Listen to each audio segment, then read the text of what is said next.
চাকসু নির্বাচনে কেন্দ্রে কেন্দ্রে দীর্ঘ লাইন, ভোট গ্রহণে ধীরগতি ও অবচনীয় কালি না দেয়ায় ছাত্রদল শিবির প্রার্থীদের অসন্তোষ।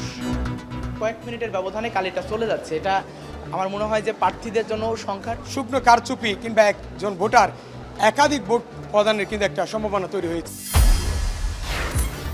3 দাবিতে এমপি ও শিক্ষকদের শাহবাগ অবরোধ কর্মসূচিতে পুলিশের বাধা।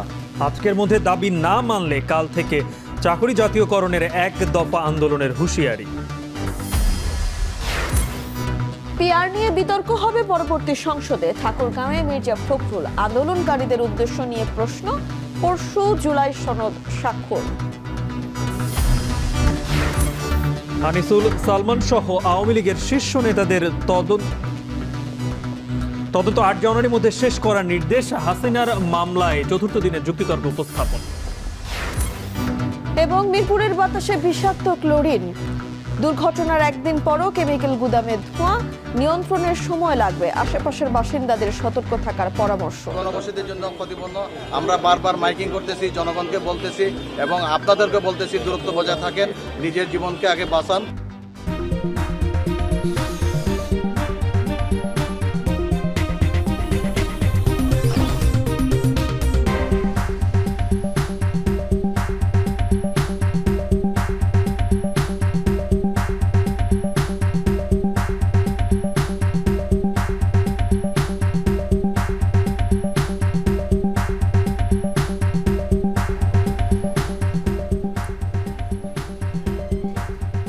শুনছিলেন শিরোনাম। স্বাগত জানাচ্ছি এখন দুপুরে পুরো সংবাদ জুড়ে। সঙ্গে রয়েছে আমরা দুজন, আমি তানজিলা খান মিম, আমি গালিব ইবনে রিয়াদ। শাহবাগ থানার সামনে পুলিশের বাধার মুখে পড়েছে আন্দোলনরত এমপি ও শিক্ষকদের কর্মসূচি। বাধা ভাঙতে পুলিশের সাথে চলছে ধস্তাধস্তি। সবশেষ খবর জানাতে সেখান থেকে যুক্ত হচ্ছেন বাইজিদ সাদ। শাহবাগে কি অবস্থা? আন্দোলনরত শিক্ষকদের উপর কি পুলিশ আবার চড়াও হয়েছে কিনা, কিংবা সেখানে কি ধরনের পরিস্থিতি এখন বিরাজ করছে?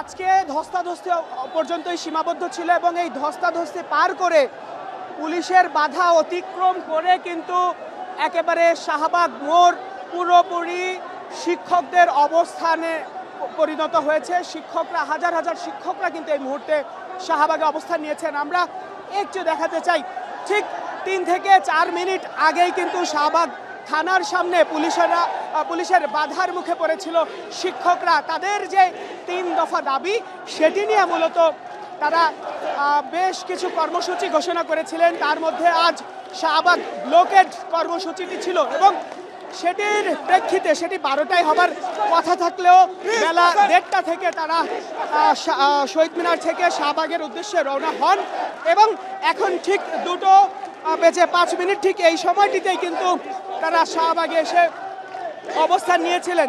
পুলিশ শাহবাগ থানার সামনে তাদের ব্যারিকেড দিয়ে আটকে দেবার চেষ্টা করে, কিন্তু 2 থেকে 3 মিনিটের মাথায় শিক্ষকরা সেই পুলিশের ব্যারিকেড ভেঙে ফেলেন এবং ভেঙে ফেলে পুলিশের সঙ্গে একটি ধস্তাধস্তির ঘটনা ঘটে। তবে কিছুক্ষণের মধ্যেই শিক্ষকদের যেই চাপ, সেটি আসলে পুলিশদের যেই সংখ্যা ছিল সেটির সঙ্গে পেরে ওঠে না এবং যে কারণে তারা এই মুহূর্তে আসলে শাহবাগে অবস্থান নিয়েছেন। তারা সবাই কয়েক হাজার শিক্ষক আমরা দেখতে পাচ্ছি, তারা শাহবাগে অবস্থান নিয়েছেন। পুরো শাহবাগ এলাকায় কিন্তু এখন যানজটের সৃষ্টি হয়েছে। আমরা দেখতে পাচ্ছি তারা মূলত তাদের 3টি দাবি নিয়ে বেশ কিছুদিন ধরে, অর্থাৎ গত 4 দিন ধরে আন্দোলন করছিলেন। তারা প্রেস ক্লাবের সামনে যখন তাদের আন্দোলন শুরু করেন গত রবিবারে, ঠিক সেই সময় পুলিশি বাধার মুখে তাদের পড়তে হয় এবং পুলিশি বাধার মুখে পড়ার পর তাদের উপরে টিয়ার শেল নিক্ষেপ, তাদের লাঠিচার্জ করা হয়। সেই সময়ে বেশ কয়েকজন শিক্ষক কিন্তু আহত হয়েছিলেন এবং বেশ কয়েকজনকে আটক করা হয়। এরই প্রেক্ষিতে সারা দেশের বেসরকারি শিক্ষকরা কিন্তু ফুঁসে ওঠে এবং সারা দেশেই তারা তাদের কর্মবিরতি পালন করে। অর্থাৎ সারা দেশে কিন্তু 30,000-এরও বেশি শিক্ষা প্রতিষ্ঠান বন্ধ রেখে শিক্ষকরা কর্মবিরতিতে ছিলেন এবং এখন পর্যন্ত টানা 3 দিন ধরে তারা কর্মবিরতি পালন করছেন। সেই পাশাপাশি শহীদ মিনারেও কিন্তু তারা অবস্থান কর্মসূচি পালন করছিলেন। সবশেষ পূর্ব ঘোষিত কর্মসূচি অনুযায়ী আজকে তারা শাহবাগে ব্লকেড কর্মসূচি করার কথা ছিল এবং সেটি কিন্তু তারা এই মুহূর্তে পালন করছেন। তারা এই মুহূর্তে শাহবাগে অবস্থান নিয়েছেন হাজার হাজার শিক্ষক এবং সারা দেশেই কিন্তু এই আন্দোলন ছড়িয়ে পড়েছে। অর্থাৎ শিক্ষকরা যে দাবি তুলছেন তারা বলছেন তাদের এই দাবি যৌক্তিক, যতক্ষণ না পর্যন্ত সরকার এই দাবি মেনে নিয়ে প্রজ্ঞাপন জারি করে ততক্ষণ পর্যন্ত তাদের এই অবস্থান কর্মসূচি এবং তাদের যে আন্দোলন সেটি চলবে। এই ছিল আমার কাছে চাকরি জাতীয়করণ সহ কয়েকটি দাবিতে আন্দোলন করে যাচ্ছেন এমপি ও শিক্ষকরা। আজকে তারা শাহবাগে অবস্থান করছেন। এই মুহূর্তে শাহবাগের রাস্তা পুরোপুরি বন্ধ রয়েছে। সেখান থেকে জানাচ্ছিলেন সহকর্মী বাইজিদ সাদ। উৎসবমুখর পরিবেশে অনুষ্ঠিত হচ্ছে চট্টগ্রাম বিশ্ববিদ্যালয়ের কেন্দ্রীয় ছাত্র সংসদ ও হল সংসদ নির্বাচনের ভোট গ্রহণ। সকাল থেকে দীর্ঘ লাইনে অপেক্ষা করে ভোট দিচ্ছেন প্রার্থীরা। তবে ভোট গ্রহণের শুরুতেই নির্বাচনে ধীর গতি ও অমোচনীয় কালির মান নিয়ে প্রশ্ন তুলেছে ছাত্রদল ও ছাত্র শিবির। এদিকে আইডি কার্ড সঠিকভাবে চেক করা হচ্ছে না বলেও অভিযোগ উঠেছে। যদিও নির্বাচন কমিশন বলছে সর্বোচ্চ নিরাপত্তা ও ব্যবস্থাপনার মধ্য দিয়েই চলছে ভোট উৎসব। আর উপাচার্য বলছেন ছবিযুক্ত ভোটার তালিকা থাকায় নির্বাচনে কারচুপির সুযোগ নেই। সহকর্মীদের তথ্য ছবিতে শামীমা রহমান শাম্মীর প্রতিবেদন। প্রায় ৩ যুগের নিস্তব্ধতা ভেঙে জেগে উঠেছে চট্টগ্রাম বিশ্ববিদ্যালয়ের ক্যাম্পাস। এ যেন এক নতুন সকাল।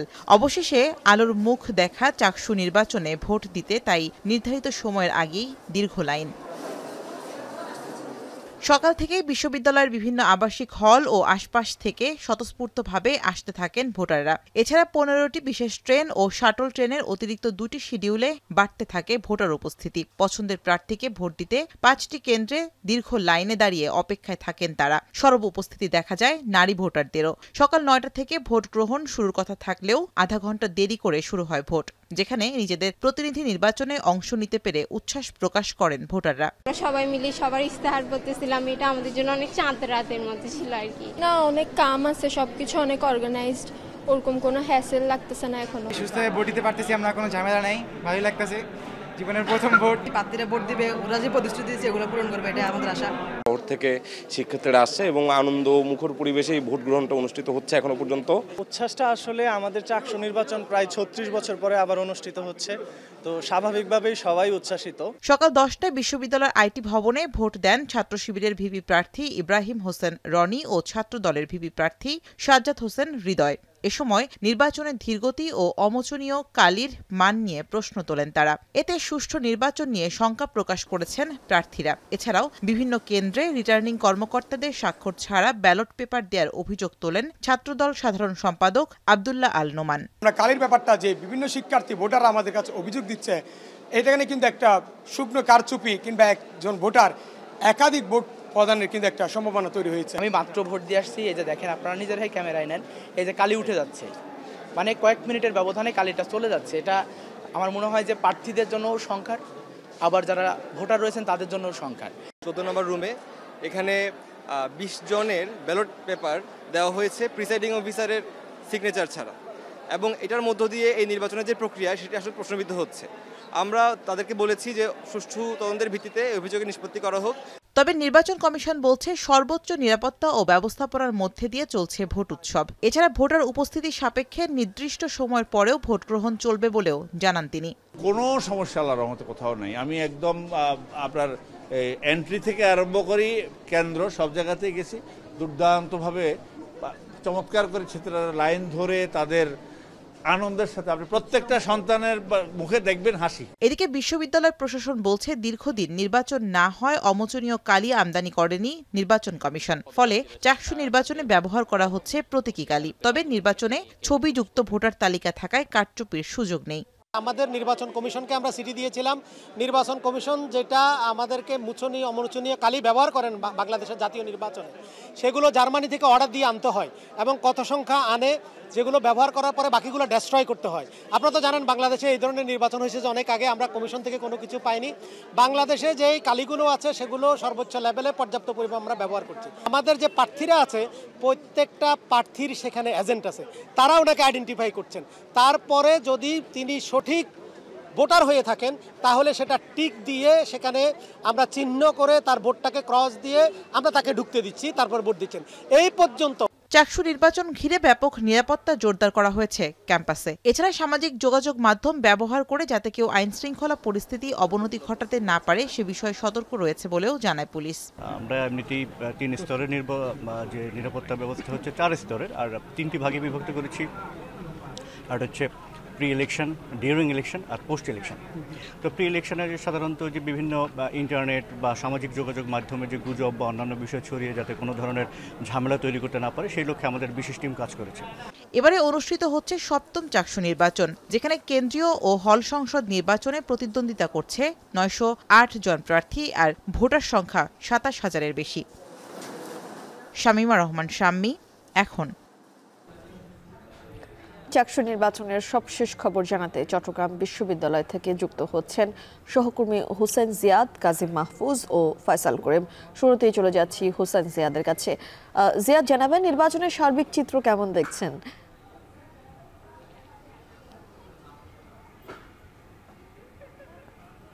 আমি মূলত 3 যুগেরও বেশি সময় পর নতুন করে আসলে জেগে উঠেছে প্রায় 2400 একরের ক্যাম্পাস। প্রায় 26,000 ভোটার, 900 জনেরও বেশি প্রার্থী আজকে প্রতিদ্বন্দ্বিতা করছে। স্বাভাবিকভাবেই বুঝতে পারছে যে কি পরিমাণ উৎসবমুখর পরিবেশ আসলে এই বিশ্ববিদ্যালয় ক্যাম্পাসে। আমরা সকাল থেকে ক্যাম্পাসের বিভিন্ন জায়গা ঘুরে দেখেছি, পরিদর্শন করেছি ভোট কেন্দ্রগুলো। এখনও পর্যন্ত কিন্তু সৌহার্দ্যপূর্ণ পরিবেশেই বলা চলে বিভিন্ন প্রার্থীরা প্রচারণা চালাচ্ছেন। পাশাপাশি অবস্থান করে তারা কিভাবে আসলে মানুষকে কাছে টানতে হয়, ভোটারদের কাছে টানতে হয়, সেই চিত্র দেখতে হলে আসলে আজকে চট্টগ্রাম বিশ্ববিদ্যালয়ের এই নির্বাচনটি দেখা উচিত। কারণ আমরা বিভিন্ন প্রার্থীর অনুসারী সমর্থকদের দেখতে পাচ্ছি, তারা একসাথে পাশাপাশি বসে একের পর এক ভোটারদেরকে বুঝিয়ে যাচ্ছেন, তাদের প্রতিশ্রুতির কথা ব্যক্ত করছেন। ক্যাম্পাসে যেই সড়কের দিকে আপনি এখন তাকান না কেন, হাজার হাজার শিক্ষার্থীর পদচারণায় আসলে মুখর। বন্ধুবান্ধবের সাথে আসছেন, হাসি মুখে ভোট দিচ্ছেন, ভোট দিয়ে বেরিয়ে আলোচনা করছেন সবার সাথে। এবং 2-1টি ছোটোখাটো অভিযোগ যেগুলো রয়েছে, অমোচনীয় কালির ব্যবহার কিংবা 2-1টি কেন্দ্রে ভোটার নিয়ে বিভ্রান্তি, সেগুলো নিয়ে বিশ্ববিদ্যালয় প্রশাসনও আসলে সক্রিয়। আইনশৃঙ্খলা বাহিনীর সদস্যরা আছেন, 4 স্তরের নিরাপত্তা নেওয়া হয়েছে। তবে এখন মধ্য দুপুর, আমরা যতটুকু খবর নিয়েছি ভোট গ্রহণের প্রায় 5 ঘন্টা পার হয়েছে এবং এরই মধ্যে অনেকেই ভোট দিয়েছেন। প্রায় 35 থেকে 40% ভোট এখনো পর্যন্ত সম্পূর্ণ হয়েছে কোনো কোনো কেন্দ্রে 30 থেকে 35% ভোট এখনো পর্যন্ত ভোট গ্রহণ সম্পূর্ণ হয়েছে। এখন বিকেল 4টা পর্যন্ত ভোট গ্রহণ হবে। তবে প্রশাসন বলছে যদি প্রয়োজন পড়ে বিকেল 4টার পরও তারা যদি ভোটাররা থাকেন অবশ্যই ভোট তারা গ্রহণ করবেন।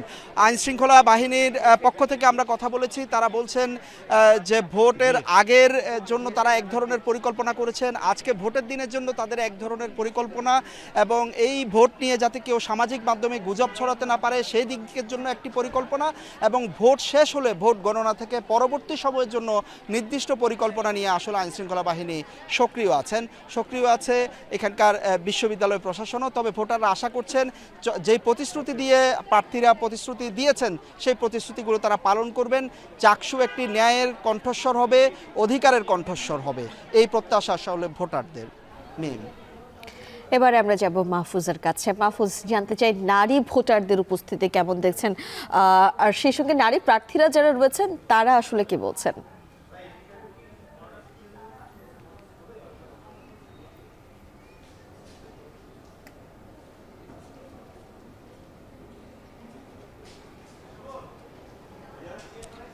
সুন্দর এবং মুক্ত ক্যাম্পাসের স্বপ্ন নিয়েই 35 বছর পর চট্টগ্রাম বিশ্ববিদ্যালয়ের কেন্দ্রীয় ছাত্র সংসদ নির্বাচন হচ্ছে। সেই নির্বাচনে আমরা দেখছি সকাল থেকেই নারী ভোটাররা দীর্ঘ লাইনে দাঁড়িয়ে তাদের পছন্দের প্রতিনিধি নির্বাচনের জন্য ভোট গ্রহণ কার্যক্রমে অংশগ্রহণ করে। আমরা দেখেছি 9:30 থেকে যখন ভোট গ্রহণ কার্যক্রম শুরু হয় তখন কিন্তু শিক্ষার্থীদের ব্যাপক ভিড় ছিল। বেলা বাড়ার সাথে সাথে সেই ভিড়টিও বাড়তে থাকে। তবে এই মুহূর্তে যেহেতু দুপুর এবং লাঞ্চ আওয়ার, যার কারণে ভোটারদের উপস্থিতি অনেকটাই কমেছে। তবে আমরা যতটুকু জানতে পেরেছি যে 3টার দিকে হয়তো ভোটার উপস্থিতি আরও বাড়তে থাকবে। আমরা এই মুহূর্তে রয়েছি চট্টগ্রাম বিশ্ববিদ্যালয়ের সমাজবিজ্ঞান অনুষদের কেন্দ্রে, যেখানে আসলে আমরা দেখেছি 4টি হলের শিক্ষার্থীরা ভোট দিচ্ছেন। তার মধ্যে 3টি নারী হল এবং একটি ছেলেদের হল। নারী হলের মধ্যে খালেদা জিয়া হল, শামসুন নাহার হল এবং নবাব ফয়জুন্নেসা হল, এই 3টি হলে 5,957 জন ভোটার ভোট দিচ্ছেন। পাশাপাশি পুরুষদের একটি হল অতীশ দীপঙ্কর, সেখানকার ভোটাররাও কিন্তু এখানে ভোট দিচ্ছেন। এবং দুপুর 1টা পর্যন্ত যতটুকু আমরা রিটার্নিং কর্মকর্তার সাথে কথা বলে জানতে পেরেছি, প্রায় 45% ভোট এই কেন্দ্রে কাস্টিং হয়েছে এবং হয়তো 4টার মধ্যে সেটি 70 থেকে 80% দিকে যেতে পারে এমনটি আশা করা হচ্ছে। এবং বলে রাখি যে আসলে ভোট শুরু হওয়ার পর থেকে এখন পর্যন্ত বড় ধরনের কোনো এখানে অভিযোগ আমরা পাইনি, যদিও কিছুক্ষণ আগে একজন নারী প্রার্থী অভিযোগ করে গেছেন একটি কেন্দ্রের সিসি ক্যামেরা বন্ধ ছিল, যেটি রিটার্নিং কর্মকর্তাকে অভিযোগ আকারে জানানো হয়েছে এবং তিনি সেটি দেখছেন এমনটি জানিয়েছেন। আর বড় ধরনের তেমন কিছু অভিযোগ আমরা এখানে পাইনি। আর একটি বিষয় বলে রাখি যে চট্টগ্রাম বিশ্ববিদ্যালয়ের এই নির্বাচনে, ছাত্র সংসদ নির্বাচনে নারীদের কিন্তু 40% বেশি ভোট রয়েছে, যেটি ফলাফলের ক্ষেত্রে বড় একটি ফ্যাক্টর হিসেবে কাজ করবে, এমনটি এখানে যারা নির্বাচন সংশ্লিষ্ট আছেন তারা বলছেন। তো সবকিছু মিলিয়ে আমার কাছে এই ছিল চট্টগ্রাম বিশ্ববিদ্যালয়ের ছাত্র সংসদ নির্বাচনের সমাজবিজ্ঞান অনুষদের যে ভোট গ্রহণ কার্যক্রম তার সবশেষ তথ্য। এবারে আমরা যাব ফয়সালের কাছে। ফয়সাল, জানতে চাই আপনার কাছে আইন শৃঙ্খলার সার্বিক পরিস্থিতি কেমন দেখছেন এবং কোনো অভিযোগ রয়েছে কিনা। যদিও আমরা দু একটি অভিযোগের কথা শুনতে পেয়েছি, সেই বিষয়ে আসলে প্রার্থীরা কিংবা যারা ভোটাররা রয়েছেন তারা কি বলছেন?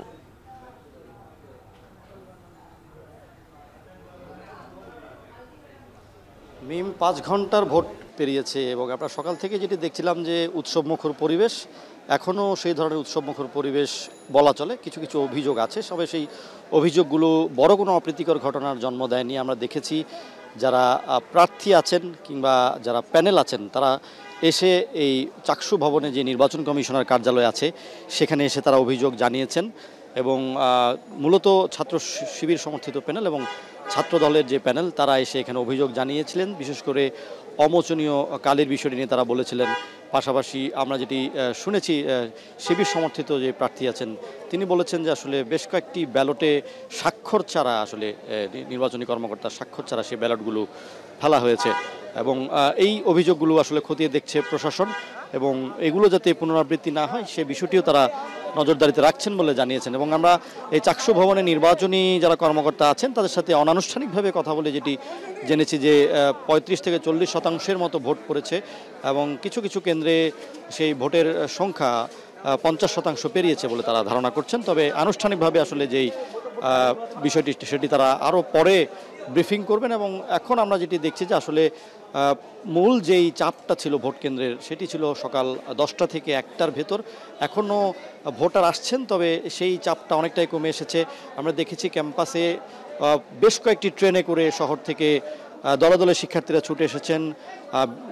15টি বাসের ব্যবস্থা করা হয়েছে, সেগুলোতে করে শিক্ষার্থীরা এসেছেন এবং পাশাপাশি গণপরিবহন রয়েছে, সেগুলোতেও এসেছেন 27,500 ভোটার।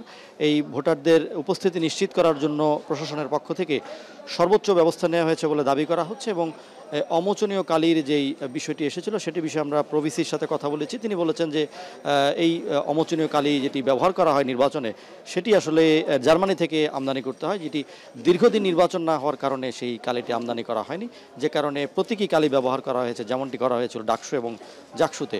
তো মূলত তারা আসলে এই যে তালিকা সংবলিত ছবি সংবলিত যে তালিকা ভোটারদের সেই বিষয়টির উপর জোর দিচ্ছেন এবং তারা বলছেন যে 2 দফা যাচাই বাছাইয়ের পর ভোটারদেরকে ভোট দিতে দেওয়া হচ্ছে এবং আমরা আসলে সামগ্রিক যে পরিস্থিতি নিরাপত্তা বা আইনশৃঙ্খলা সেটা দেখছি যে বেশ সন্তোষজনক আছে। ক্যাম্পাসের কোথাও কোনো অপ্রীতিকর ঘটনা ঘটেনি, তবে এখনও আইনশৃঙ্খলা বাহিনী সর্বোচ্চ অবস্থানে আছেন, সতর্ক অবস্থানে আছেন।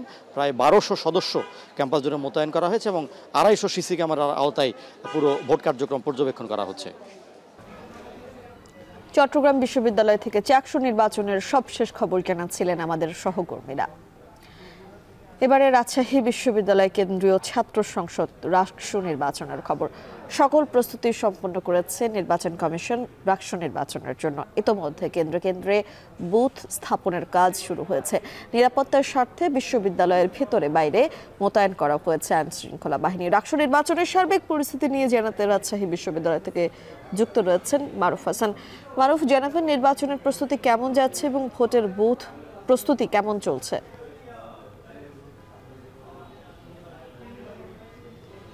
সকাল থেকে আমরা দেখতে পাচ্ছি বিশ্ববিদ্যালয়ের নির্বাচন কমিশন তারা কিন্তু তৎপর রয়েছেন। তাদের যেসব কার্যক্রম অসমাপ্ত ছিল সেগুলো কিন্তু তারা ইতিমধ্যে সম্পন্ন করেছেন। কিছুক্ষণ আগেই রাজশাহী বিশ্ববিদ্যালয়ের রাকসু নির্বাচন কমিশন তারা একটি সংবাদ সম্মেলন করলেন। সেখানে কিন্তু তারা বলেছেন যে আইন শৃঙ্খলা বাহিনী থেকে শুরু করে সকল প্রশাসন নিরাপত্তার স্বার্থে কিন্তু বিশ্ববিদ্যালয় তৎপর রয়েছেন। বিশ্ববিদ্যালয়ের ভিতরে এবং বাইরে আইন শৃঙ্খলা পরিস্থিতি যাতে কোনো ধরনের অবনতি না ঘটে সে বিষয়ে তারা কিন্তু নজরদারি করছেন। পাশাপাশি তারা বললেন যেহেতু রাত পোয়ালেই রাকসু নির্বাচন অনুষ্ঠিত হবে, সেক্ষেত্রে নির্বাচনকে কেন্দ্র করে নির্বাচনের যেসব বুথ আছে, কেন্দ্র আছে, সেগুলোতে তারা কিন্তু আনুষ্ঠানিক কার্যক্রম ইতিমধ্যে শুরু করে দিয়েছে। কিছুক্ষণ মধ্যে হয়তো সেখানে তারা ব্যালট পেপার এবং অন্যান্য ব্যালট বাক্স যেসব সরঞ্জামাদি আছে সেগুলো কিন্তু তারা পৌঁছে দেবেন। এরপর আমরা দেখতে পাচ্ছি যে বিশ্ববিদ্যালয়ের যে 8টি গেট রয়েছে সেই 8টি গেটেই কিন্তু নিরাপত্তার স্বার্থে সেখানে কিন্তু চেকপোস্ট বসানো হয়েছে। সেখানে বিএনসিসি সদস্য এবং পুলিশ কর্মকর্তারা তারা কিন্তু এখানে যারাই ভিতরে প্রবেশ করতে চাচ্ছেন বিশ্ববিদ্যালয়ে তাদের কিন্তু যে আইডি কার্ড সেটি কিন্তু তারা দেখছেন। পাশাপাশি আমরা দেখতে পাচ্ছি যে যেসব গাড়ি বা অটো রিক্সা চলছে তাদেরকে কিন্তু বিশ্ববিদ্যালয় নির্বাচন কমিশনের পক্ষ থেকে পাস দেওয়া হয়েছে, সেগুলো কিন্তু তারা দেখে তারপরে কিন্তু ভিতরে ঢুকাচ্ছেন। সব মিলিয়ে বিশ্ববিদ্যালয় আইন শৃঙ্খলা পরিস্থিতি এবং নির্বাচনকে ঘিরে যে আমেজ শেষ মুহূর্তে আছে সেই প্রস্তুতি কিন্তু ইতিমধ্যে সম্পূর্ণ হয়েছে। শুধুমাত্র নির্বাচন ঘিরে যে আমেজ সেটি কিন্তু এখনো রয়েছে। রাজশাহী বিশ্ববিদ্যালয় রাকসু নির্বাচনের সার্বিক পরিস্থিতি এই ছিল আমার কাছে এখন পর্যন্ত সবশেষ। সহকর্মী মারুফ হাসান যুক্ত হয়েছিলেন রাকসু নির্বাচনের খবর জানাতে রাজশাহী বিশ্ববিদ্যালয় থেকে। রোমে 2 দিনের রাষ্ট্রীয় সফর শেষে দেশে ফিরেছেন প্রধান উপদেষ্টা ডক্টর মোহাম্মদ ইউনূস। বুধবার সকাল 8:20 বিমান বাংলাদেশ এয়ারলাইন্সের একটি ফ্লাইটে হজরত শাহজালাল আন্তর্জাতিক বিমানবন্দরে পৌঁছান প্রধান উপদেষ্টা ও তার সফর সঙ্গীরা। সফরকালে প্রধান উপদেষ্টা ওয়ার্ল্ড ফুড ফোরামের ফ্ল্যাগশিপ ইভেন্টের উদ্বোধনী অনুষ্ঠানে যোগ দেন। এছাড়া রোম সফরে ডক্টর ইউনূস বিভিন্ন আন্তর্জাতিক সংস্থা ও কূটনৈতিক প্রতিনিধিদের সাথে দ্বিপক্ষীয় বৈঠকে অংশ নেন। বৈঠকে বাংলাদেশে চলমান প্রশাসনিক কার্যক্রম, গণতান্ত্রিক অগ্রযাত্রা ও অর্থনৈতিক সংস্কার বিষয়ে মতবিনিময় করেন প্রধান উপদেষ্টা। অযৌক্তিক দাবি নিয়ে যারা আন্দোলন করছে তাদের উদ্দেশ্য ভালো নয় বলে মন্তব্য করেছেন বিএনপি মহাসচিব মির্জা ফখরুল ইসলাম আলমগীর। সকালে ঠাকুরগাঁওয়ে নিজ নির্বাচনী আসনের জনগণের সঙ্গে মতবিনিময় সভায় এই মন্তব্য করেন। তিনি বলেন, আন্দোলনকারীরা নির্বাচন বন্ধ করতে চায়। এ সময় নিজ আসনে অতীতের উন্নয়ন কর্মকাণ্ড তুলে ধরে মির্জা ফখরুল প্রতিশ্রুতি দেন, বিএনপি সরকার গঠন করলে 1 কোটি মানুষের কর্মসংস্থান সৃষ্টি করবে। বক্তব্যে কয়েকটি রাজনৈতিক দলের চলমান আন্দোলন ও পিআর পদ্ধতির সমালোচনাও করেন তিনি। রাজনৈতিক দলগুলোকে বিভাজন সৃষ্টি না করার অনুরোধ জানিয়ে তিনি বলেন, ভোটের পর গঠিত সংসদে পিআর পদ্ধতি নিয়ে আলোচনা হবে। দ্রুততম সময়ের মধ্যে নির্বাচন আয়োজনের পরিবেশ সৃষ্টির জন্য রাজনৈতিক দলগুলোর প্রতি আহ্বান জানান বিএনপির এই নেতা।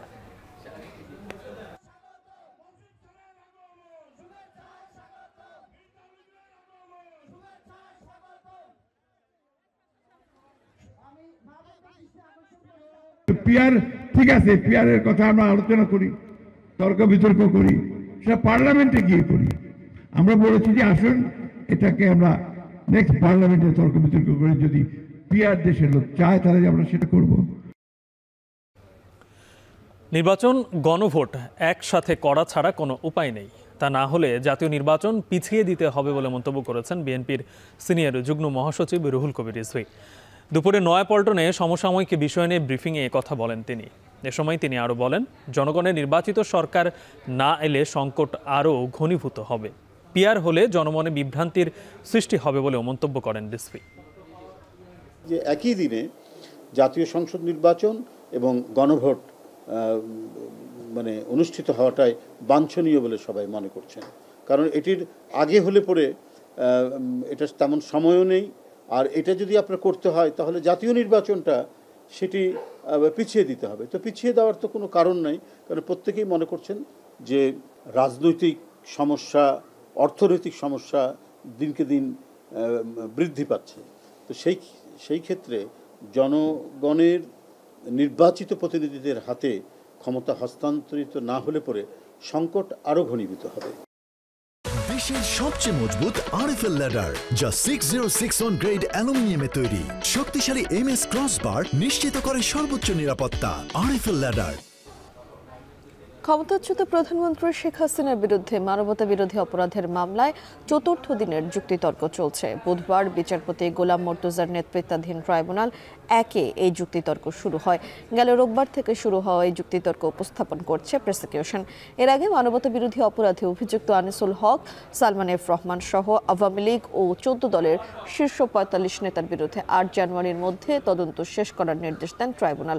এদিকে ট্রাইব্যুনাল 2-এ আশুলিয়ায় লাশ পোড়ানোর মামলায় 14তম সাক্ষীর সাক্ষ্য গ্রহণ করা হবে আজ।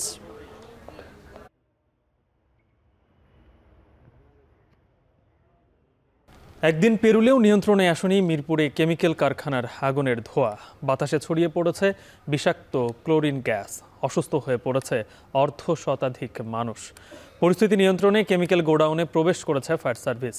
আগুনে মৃত 16 জনের মধ্যে 10 জনের পরিচয় শনাক্ত করা হয়েছে। বিস্তারিত প্রতিবেদনে।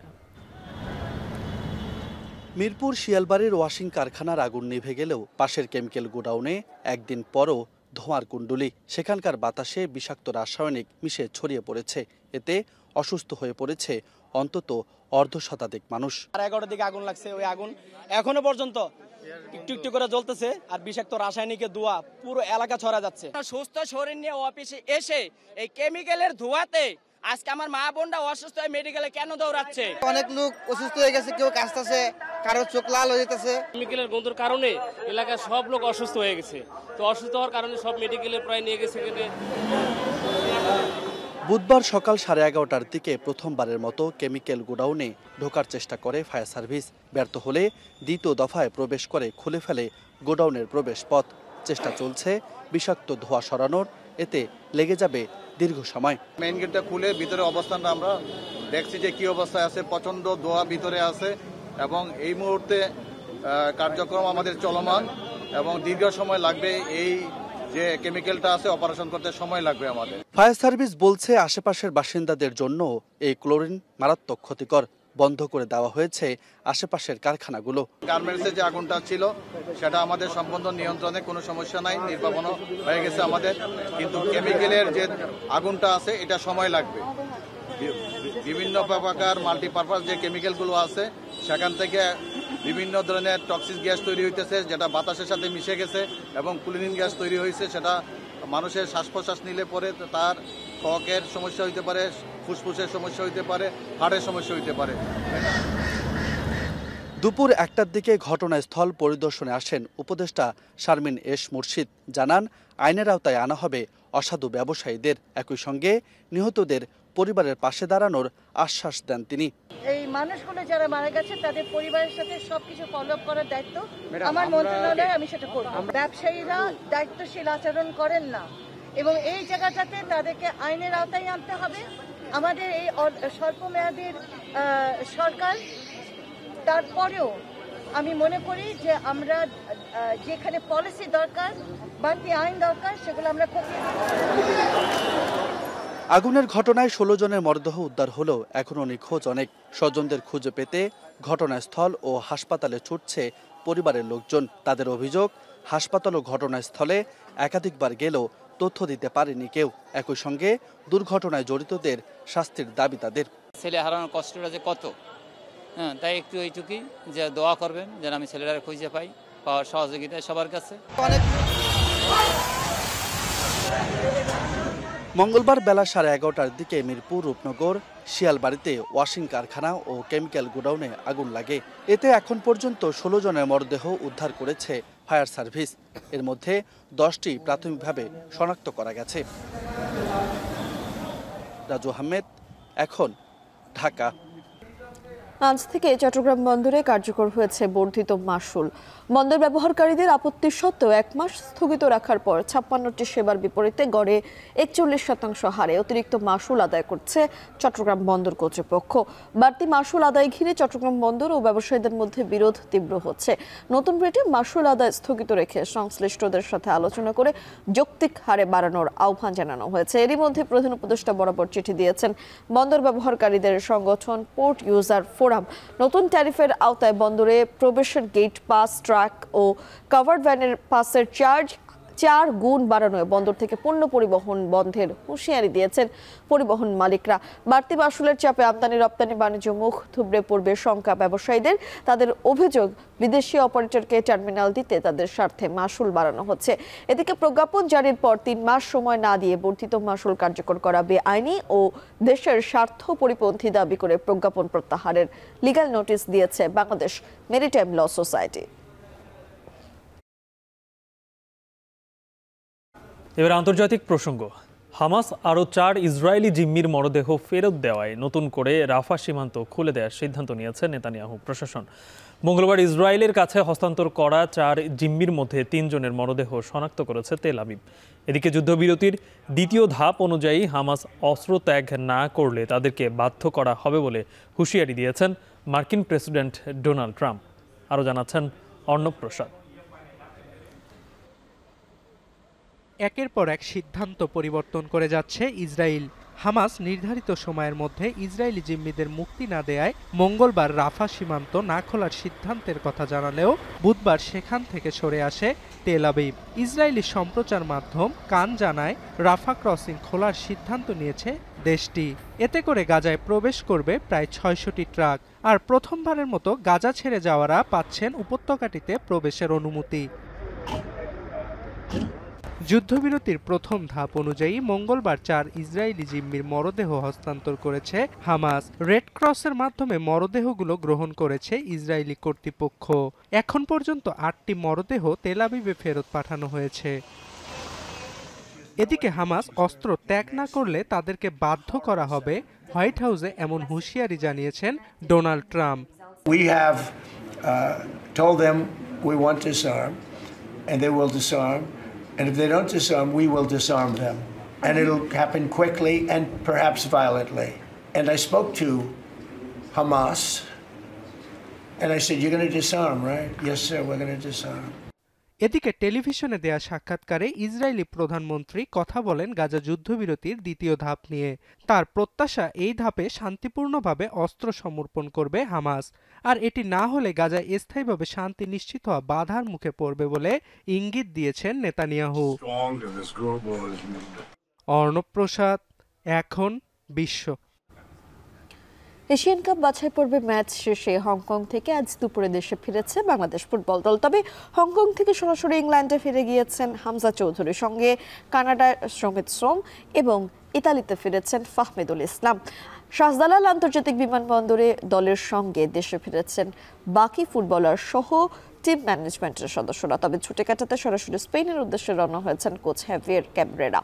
হংকং চায়নার সঙ্গে 1-1 গোলে ড্রয়ের পরও ক্ষীণ আশা বেঁচে থাকলেও সিঙ্গাপুরের বিপক্ষে ভারতের 2-1 ব্যবধানে হারে পয়েন্ট টেবিলের হিসেব অনুযায়ী আসর থেকে ছিটকে গেছে বাংলাদেশে। আপাতত কোনো ম্যাচ না থাকা ছুটিতে থাকবেন দল। তবে কয়েকদিন বিশ্রামের পর নভেম্বরে ঘরের মাটিতে এশিয়ান কাপ বাছাই পর্বে ভারতের বিপক্ষে নিয়ম রক্ষার ম্যাচের প্রস্তুতি শুরু করবেন জামাল তোপুরা। যদিও এই ম্যাচের ফলাফল এশিয়ান কাপের মূল পর্ব নিশ্চিতে কোনো কাজে না আসলেও ফিফা র্যাঙ্কিংয়ে প্রভাব পড়বে, যে কারণে সেই ম্যাচে জয় নিশ্চিতে মনোযোগ দেওয়ার কথা জানিয়েছেন অধিনায়ক এবং দলের ম্যানেজার। তো ফাহমিদুল পজিটিভ ছিল, আমিও পজিটিভ ছিল। তারপরে আমরা গোল করছি, তারপরে ওরা রেড কার্ড খাইছে, তারপরে অলমোস্ট আমরা সেকেন্ড গোল করছি, বাট হয় না। বাট ওভারঅল যেটা নামছে সেকেন্ড হাফে ওরা সবাই ভালো করছে। এই ম্যাচটা যেহেতু আমাদের একটা সবসময় প্রেস্টিজিয়াস ম্যাচ হয়, এই ম্যাচটার উপরেই ফোকাস রেখে এখন সাজানো দলকে, এবং এটা আমাদের দেশবাসীর কাছে যে এক্সপেকটেশনটা ছিল অন্তত সেটা থেকে একটা জয় দেওয়া। শেষ করছি এখন দুপুর শিরোনামগুলো আর একবার। চাকসু নির্বাচনে কেন্দ্রে কেন্দ্রে দীর্ঘ লাইন, ভোট গ্রহণে ধীর গতি ও অমোচনীয় কালি না দেয়ায় ছাত্রদল শিবিরের প্রার্থীদের অসন্তোষ। কয়েক মিনিটের ব্যবধানে কালিটা চলে যাচ্ছে, এটা আমার মনে হয় যে প্রার্থীদের জন্য সংখ্যার শুকনো কারচুপি কিংবা একজন ভোটার একাধিক ভোট প্রদানের কিন্তু একটা সম্ভাবনা তৈরি হয়েছে।